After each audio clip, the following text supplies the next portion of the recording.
I have a chapter about the schools, as you know, in Alternative Facts, where I'm quite critical of how the Swedish schools have developed. And I think I criticize them because they're not based on the best available knowledge about how to teach, right?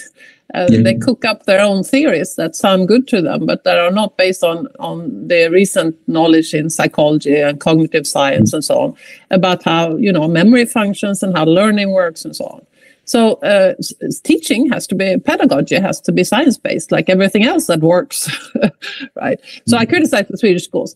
I don't think, however, that a good reaction to a bad school system is to start withdrawing from the common project of education and going into homeschooling. I think that's a terrible development.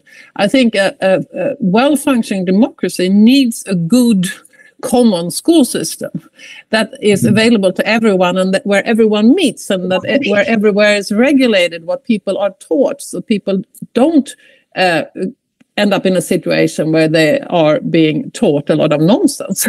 So you need a good curriculum, and you need all these things that are best provided in a shared, I think, public school system is to be preferred. But so the homeschooling, where you withdraw from the common schools and from the common curricula, is, I think, very bad development. I can understand that if you're in a country where school is really dysfunctional, you'll do it to help your children. I get that. But of course, it's not going to strengthen that country's school system if all the engaged and ambitious parents withdraw from the system. That's not a good development. Mm-hmm. But so we need good school, well-functioning school. But how to get them is very difficult, and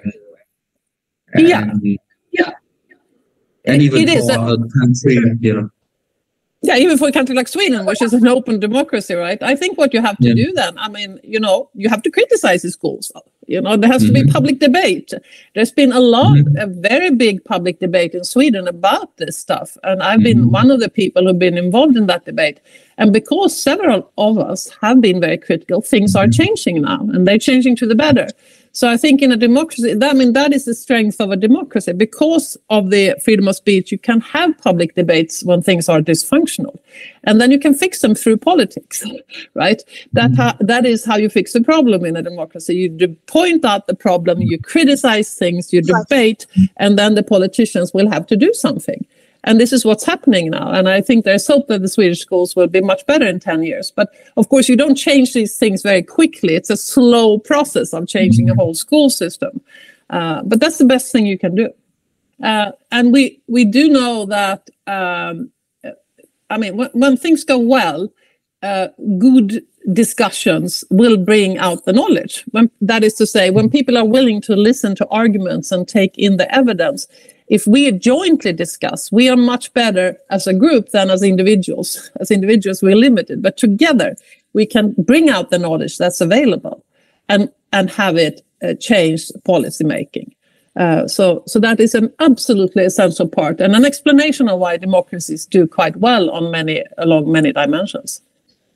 Okay, I understand. And another question: there are many countries, in the world without historical books. Until maybe a few centuries ago,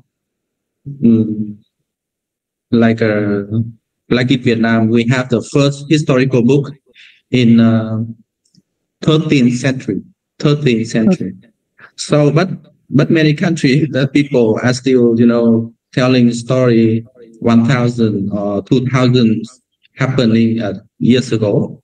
So are these story alternative facts, and what degree of belief that we should have toward this story? Well, look, stories can have many functions, but if you think of them as a way of transmitting knowledge, facts, they're sort of not that great at that, right? There might be some knowledge in these stories, that's preserved across generations. But mostly they're good stories. They're narratives that engage us and give us a sense of unity and sense of who we are and so on. And that's a very important function. And then, of course, they can be very beautiful. I mean, in the West, we have, you know, the Odyssey and so on. And these are beautiful, amazing stories that were not written down first. They think they were narrated through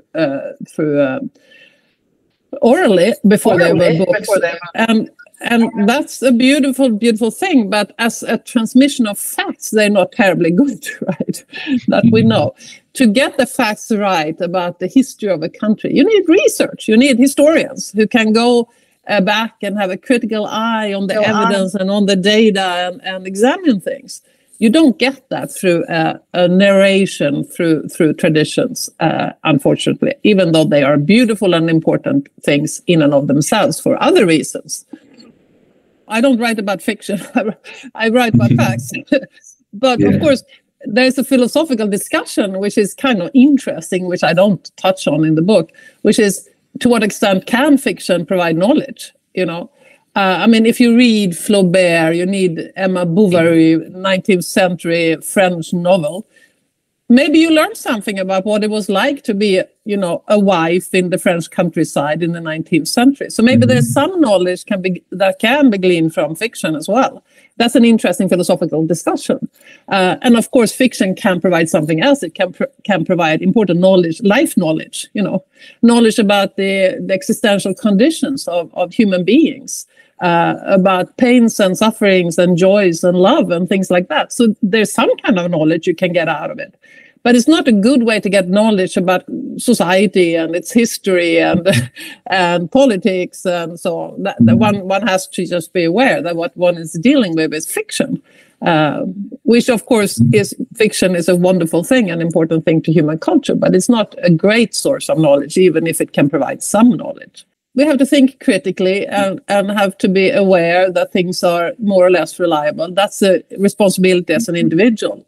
But then again, it's a difficult task, because if you're surrounded by unreliable sources, you're not going to do so well. So one can't demand too much of the individual, even though we do have to be aware of our own responsibility, intellectual responsibility.